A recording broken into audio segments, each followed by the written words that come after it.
does do, though, helps us, figure out and make better commitments in reducing our reliance on fossil fuels and doing other things, especially in the area of renewable energy and energy efficiency. Now, LIPA, we're a public authority. We are not for profit, just like you are, and we do not have any shareholders. We just have customers, ratepayers. We have over 1 million of them. And we need to help them become smarter about the way they use energy, with the hopes of using less energy. And so energy efficiency, we believe, is our next best resource. Rather than building the next fossil fuel plant on Long Island, we'd rather help our customers use less energy and become more energy efficient. And we do that in the form of giving them financial incentives in the form of rebates to help them lower their bills by using less energy. Our rates, we got to distinguish between rates and bills. Not a lot LIPA can do about rates, because our rates are set by the cost of fuel. We spend $2 billion a year on the cost of fuel and the energy that we purchase. And we also, 27 cents of every dollar you give to LIPA goes to debt. We have $7 billion of debt and $500 million a year in property taxes that we pay. So our rates are largely fixed. And somebody asked me a lot of times, hey, how do you like LIPA and running LIPA? It's like, well, the two biggest things that impact us are two things I can't control. The cost of fuel and the weather. They impact us all the time. It makes the job challenging. So we need to distinguish between rates and bills. And we can help our customers lower our bills by becoming more energy efficient. And so training the next generation of workers to help our 1 million customers become smarter about the energy they use is not only a good thing for our customers, but it's a good thing for LIPA, because what it'll do for LIPA is we can avoid having to build the next power plant. And what's good about that? Well, the average plant costs about $1 billion. The most recent plant on Long Island, Brookhaven Town, is $1 billion to pay for this facility.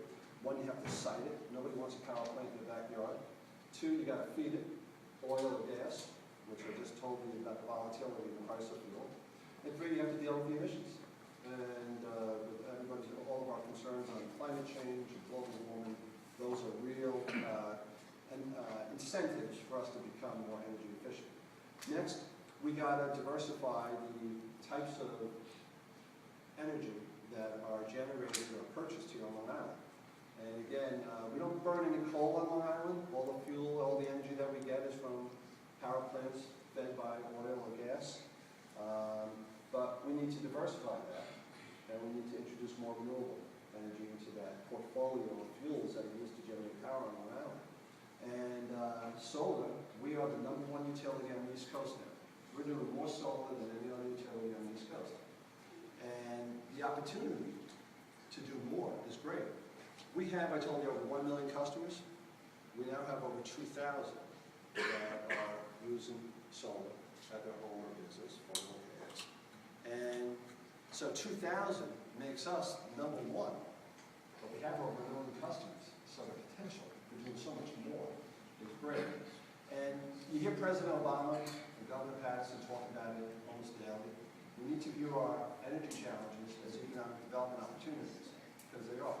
We could create a new clean energy economy by promoting more solar, more energy efficiency, and more wind. And we're doing wind too. I hear Osprey Vineyards is here. We're in the process of installing the first windmill on a vineyard on Long Island, probably in New York State. And a wine that's generated created by natural wind energy. It's a great concept, and we need to get more of our businesses doing that. But again, we need to view our energy challenges as economic development opportunities, because it is in fact creating jobs. And I think Willis Darby here has demonstrated that we can do that. Our Solar Pioneers program. Before LIPA started its solar program on Long Island, there were 2 companies involved with the installation and maintenance of solar systems on the island. Today, because of LIPA's program, there are over 30 companies. And so we've demonstrated that by offering these types of incentives, we not only reduce the amount of fossil fuel energy that LIPA has to buy, and reduce the amount of emissions, but we're creating a bunch of jobs. And given the economic challenging times that we live in, it really is all about jobs. And between our energy efficiency programs, our solar programs. We're also exploring the largest offshore wind project in the country, LIPA and Con Edison. You may recall I'm the guy who shelved the wind farm project off of Jones Beach, and it was the right decision. I defend it every day, and because some people criticize me for it. And when you're the president of the largest public utility in the country, you're going to get your share of critics.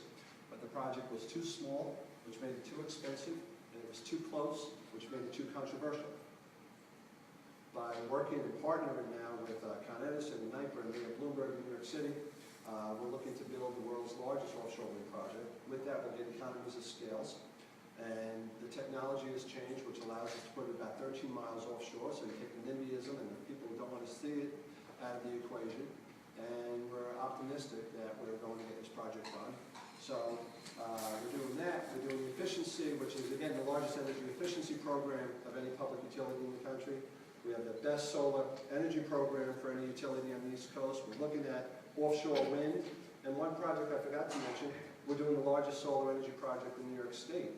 It's a 50-megawatt project. It's going to be built at Speajer-Kevin Lab and on parking lots scattered throughout the county. And so we're excited about that. But LIPA can't do it alone. We can play a part. No one level of government can do it alone. No one utility can do it alone. We need our municipal partners. We need our not-for-profit partners like Audience Group, who's doing a great job at RELI. But at the end of the day, we need the private sector. We need to provide the environment and the incentives to allow the private sector to go, do what they do best, create jobs, and lead us to a clean energy economy. So I'm excited about where I'm trying to take LIPA. We can't do it overnight, but we're demonstrating it does work and it does lead to jobs. And thank you for your interest, your support. And if anybody has any questions or comments, I'd be happy to take them, or you can catch me one-on-one. All right, Gordon, is that enough? All right, very good.